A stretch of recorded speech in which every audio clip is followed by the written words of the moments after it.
I want to now talk about the financing piece before we get into the deal analysis and also deal finding, right? So let's talk about the financing piece though.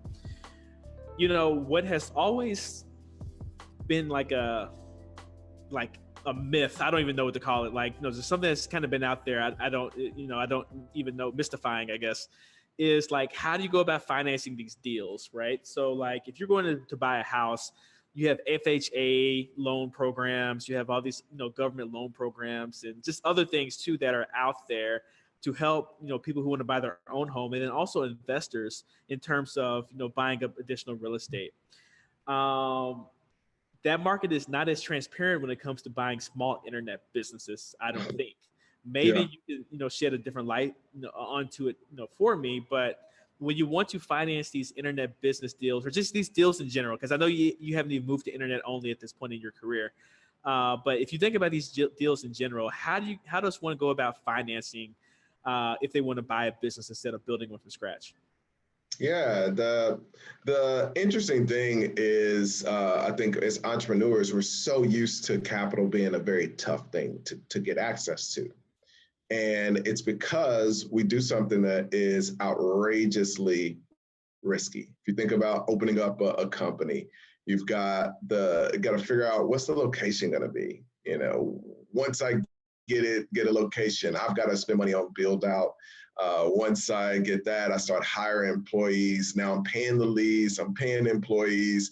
This is just to get everything ready. You've got to get them trained. You got to figure out what are the products that we're going to sell. You start to spend some money on inventory, and eventually you get to the point where you have the grand opening. In order to get people there, you've got to spend some money on marketing. You've got to hope that the messaging, the form of marketing, the platform you choose, all of that lines up. So you've got all of this outlay of cash, and then you open the doors and you pray that somebody wants to come in and spend money. And now you've got the challenge of, we just got to get from zero to break even.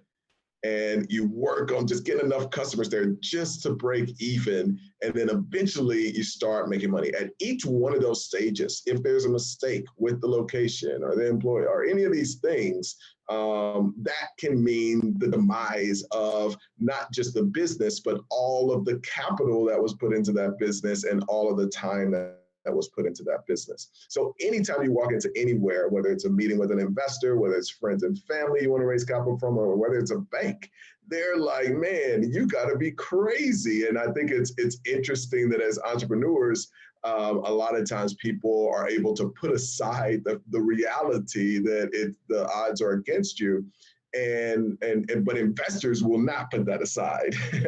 Even venture capital firms who have tremendous networks. They have everybody who you could dream of in some cases of being able to give you the right ideas and help make a business successful, in addition to their portfolio of other companies that can come in and help. And even in those cases, you have venture capital firms that are the brightest, best backed venture VC funds, and they still have a over 90% failure rate. So you've got to try to beat what they're up to in order to succeed. And so that's what you're up against when you're trying to raise capital. Now, you contrast that to walking into a bank and you've got something like the mortgage company that I bought that's been around for 20 years.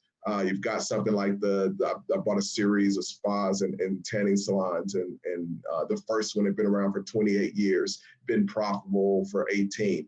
You've got an internet company. We bought one last year that's been in business since 2008 and has a great history of making money. You bring those things to a bank and they're like, here, come on back. Let's talk. It becomes a totally different conversation. You sit down with an investor and you say, hey, this is the return. This is what this thing is making. Not, I have a dream that one day this thing is going to make some money. It's making money today. As soon as we close on this deal, I'm going to start giving you money back. You're going to get a monthly return, a quarterly return on this. You're going to pray that a year from now we get past that break-even point and we're making money. These are totally different conversations. In our program, we go through 101 different ways to finance a business that is already making money. Now, And none of those are things that are interested in putting into an entrepreneurial venture. So it's a different game, and that's something that a lot of people don't have are not used to, because as entrepreneurs we're so used to the toughest thing is, where am I going to get this capital? Because it's literally crazy capital. Yeah, so let's just talk about a few of those most popular ways in terms of how one will go about financing a company that they want to buy. So you've talked about seller financing. Are there bonds, are there private stock, or what are just some of just the general ways that people need to think about if they're going to think about buying a company?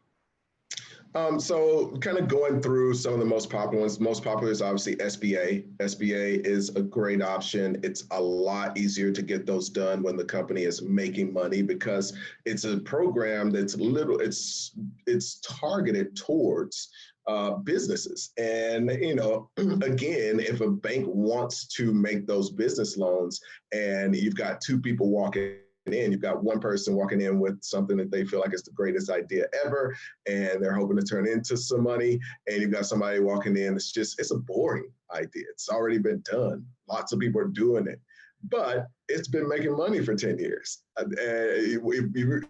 As a bank, if you've got to decide between those two, you're going to send your SBA money to those persons. So, we've closed several deals in the last year. Actually, one of the guys that I was meeting with, who's a client in New York, closed a 7-figure deal that was essentially worked out to be no money down the way we structured it, and we did that with SBA. The second thing is getting in financing for a particular part of the business. So we're doing a deal right now that's an internet business, and that first one actually is an internet business. But we're getting, for the down payment, we're using a platform that allows us to get access to inventory financing. So we're in the deal, we're financing it through inventory, and basically making that down payment, and the rest will be seller financing. Some of the other things that you can do in a deal outside of just seller financing is, turning that into a stock deal where you give the seller a portion of stock, and you can do the same thing by raising capital, which is something, again, I think when you're in the normal world of being an entrepreneur, it's highly discouraged. It's just looked at as a crazy strategy to think you're going to raise capital via stock. But I have people that have never sold anything in their life, and they go through our program, and we end up raising, I've got a client in Canada that literally has raised more money than he's got more investors. They're like, hey, I really want to invest. And it's a matter of just getting the deal closed. So the money doesn't become the problem. It's just the work of finding and putting together the deal.